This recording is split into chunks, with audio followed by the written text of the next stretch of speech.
1258 ईस्वी, बगदाद। दुनिया की सबसे बड़ी लाइब्रेरी में आग लगी हुई है। लाखों किताबें जल रही हैं। दजला नदी का पानी काला हो चुका है स्याही से और लाल इंसानों के खून से। उस दिन सदियों का ज्ञान एक ही रात में राख हो गया। ये किसने किया?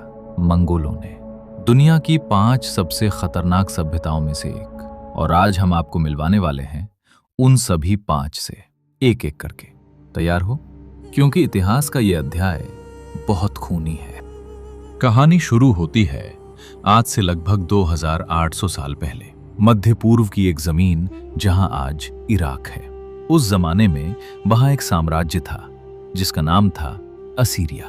अब आप सोच रहे होंगे, हर साम्राज्य ताकतवर होता है, इसमें नया क्या है? लेकिन असीरिया बाकी सबसे अलग था। यहां के राजाओं ने एक बात समझ ली थी, दुश्मन को सिर्फ हराना काफी नहीं, उसे तोड़ना पड़ता है। इतना तोड़ो कि दोबारा उठने की सोच भी ना सके। तो उन्होंने तरीके निकाले। जो सैनिक पकड़े जाते उनकी जिंदा खाल उतारी जाती और वो खाल शहर की दीवारों पर लटकाती जाती ताकि आने जाने वाले देखें और याद रखें। जो राजा हार जाते उन्हें जंजीरों में जकड़कर कुत्तों की तरह पिंजरे में रखा जाता।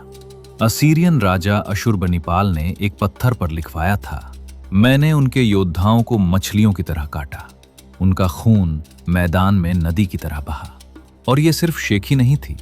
जब पुरातत्वविदों ने उस जमीन की खुदाई की तो मिले हजारों कंकाल, कटे हुए, बिखरे हुए। 300 साल तक पूरा मध्य पूर्व असीरिया के साए में कांपता रहा। 300 साल का खौफ। फिर एक दिन असीरिया भी मिट गया, लेकिन उसकी यादें पत्थरों पर आज भी लिखी हैं। अब चलते हैं असीरिया से हजारों मील दूर, यूनान। एक छोटा सा शहर स्पार्टा। आपने ये नाम जरूर सुना होगा, फिल्मों में, किताबों में। लेकिन असली स्पार्टा फिल्मों से कहीं ज्यादा खौफनाक था। यहां एक बच्चे की कहानी सुनिए। नाम नहीं था उसका अभी, बस कुछ घंटे पुराना था वो। जन्म लेते ही उसे शहर के बुजुर्गों के सामने रखा गया। उन्होंने उसे देखा, उसके हाथ पांव परखे, उसकी चीख सुनी और फैसला हुआ, ये बच्चा ठीक है, ये जिएगा। लेकिन जो कमजोर दिखते उन्हें उसी रात पहाड़ की चोटी से नीचे फेंक दिया जाता, बिना किसी अफसोस के। और जो बचते उनके लिए असली इम्तिहान अभी शुरू होना था। 7 साल की उम्र में मां से जुदा कर दिया जाता उन्हें। फिर शुरू होती थी अगोगे, दुनिया की सबसे कठोर ट्रेनिंग। भूखा रखो, ठंड में नंगे पांव चलाओ, आपस में लड़ाओ, दर्द सहना सिखाओ। एक दिलचस्प बात, अगर बच्चा खाना चुरा कर खाए तो सजा नहीं मिलती थी, सजा मिलती थी पकड़े जाने पर। क्योंकि स्पार्टा सिखाता था चालाकी भी एक हथियार है। 18 साल का होते ही उस लड़के को अकेले जंगल में भेजा जाता, बिना हथियार, और उसे वापस आना होता था एक काम करके। वो काम जो मैं यहां नहीं बताऊंगा, लेकिन आप समझ सकते हैं। एक स्पार्टन मां ने अपने बेटे को विदा करते हुए कहा था, या तो इस ढाल के साथ लौटना या इस ढाल पर लेटकर, जीतो या मरो, तीसरा कोई रास्ता नहीं था। अब मैं आपको ले चलता हूं एक बिल्कुल अलग दुनिया में, समुद्र के उस पार, मैक्सिको। 1400 ईस्वी। यहां बसती थी एज़टेक सभ्यता। ये लोग बेहद होशियार थे।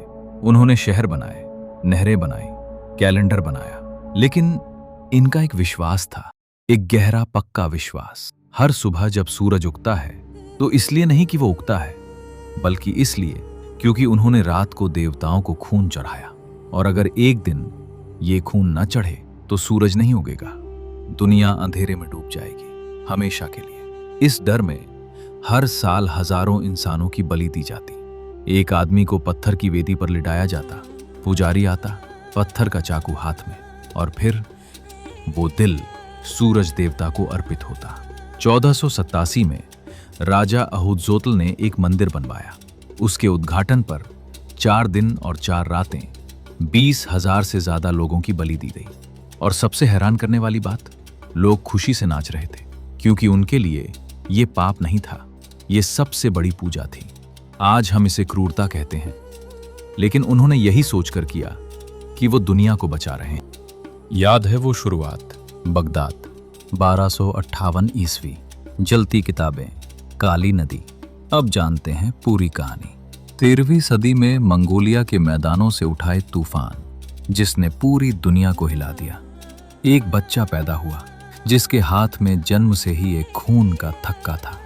लोगों ने कहा, ये लड़का कुछ बनेगा। वो लड़का बना चंगेज खान, और उसने जो साम्राज्य खड़ा किया वो इतिहास का सबसे बड़ा जमीनी साम्राज्य था। चीन से यूरोप तक, एक छोर से दूसरे छोर तक। लेकिन ये साम्राज्य फूलों से नहीं बना था। हर शहर जो रास्ते में आया, एक ही सवाल था, समर्पण करोगे या मिटोगे? जो माने बख्श दिए, जो न माने उनकी कहानी वही हुई जो बगदाद की हुई। 1258 में चंगेज के पोते हलाकू खान ने बगदाद पर हमला किया। उस वक्त बगदाद दुनिया का सबसे बड़ा ज्ञान का शहर था। वहां की लाइब्रेरी में थीं गणित की किताबें, खगोल शास्त्र के नक्शे, दवाओं के नुस्खे, कविताएं, कहानियां। सदियों का इंसानी दिमाग उन पन्नों में बंद था। हलाकू ने सब नदी में फिकवा दिया। कहते हैं, नदी का रंग पहले काला हुआ स्याही से, फिर लाल हुआ खून से। उस एक हमले में सदियों का ज्ञान हमेशा के लिए खत्म हो गया। दुनिया आज भी उस नुकसान की भरपाई नहीं कर पाई। और आखिर में हम पहुंचते हैं उत्तर की तरफ, स्कैंडिनेविया। ठंडी हवाएं, बर्फीले समुद्र। यहां रहते थे वाइकिंग्स। फिल्मों में इन्हें बड़े रोमांटिक तरीके से दिखाया जाता है, लेकिन असली वाइकिंग्स वो यूरोप का सबसे बड़ा खौफ थे। जब किसी तटीय शहर को दूर से वाइकिंग जहाज दिखते, लोग मंदिरों में भागते और प्रार्थना करते, हे भगवान, हमें नॉर्थमैन के कहर से बचाओ। वाइकिंग्स की सबसे खौफनाक सजा थी ब्लड ईगल। दुश्मन को पेट के बल लिटाया जाता, पीठ की हड्डियां तोड़कर फेफड़े बाहर निकाले जाते और उन्हें पंखों की तरह फैलाया जाता। ये सजा उनके देवता ओडिन को अर्पित की जाती थी। वाइकिंग्स मौत से नहीं डरते थे, बल्कि वो मानते थे युद्ध में मरना सबसे बड़ा सम्मान है, क्योंकि तभी वल्हाला यानी स्वर्ग के द्वार खुलते हैं। इसलिए वो लड़ते थे बिना किसी डर के, बिना किसी दया के। 200 साल तक यूरोप के हर तटीय शहर ने वाइकिंग्स का खौफ झेला। 200 साल का समुद्री आतंक। दोस्तों, ये थीं प्राचीन दुनिया की 5 सबसे खतरनाक सभ्यताएं। असीरिया, जिसने क्रूरता को हथियार बनाया। स्पार्टा, जहां बचपन से मौत से दोस्ती करवाई जाती थी। एज़टेक, जहां देवताओं को खून से खुश किया जाता था। मंगोल, जिन्होंने दुनिया का ज्ञान नदी में बहा दिया। वाइकिंग्स, जो मौत को गले लगाकर लड़ते थे। इन सभ्यताओं ने दुनिया को वो जख्म दिए जो सदियों तक नहीं भरे।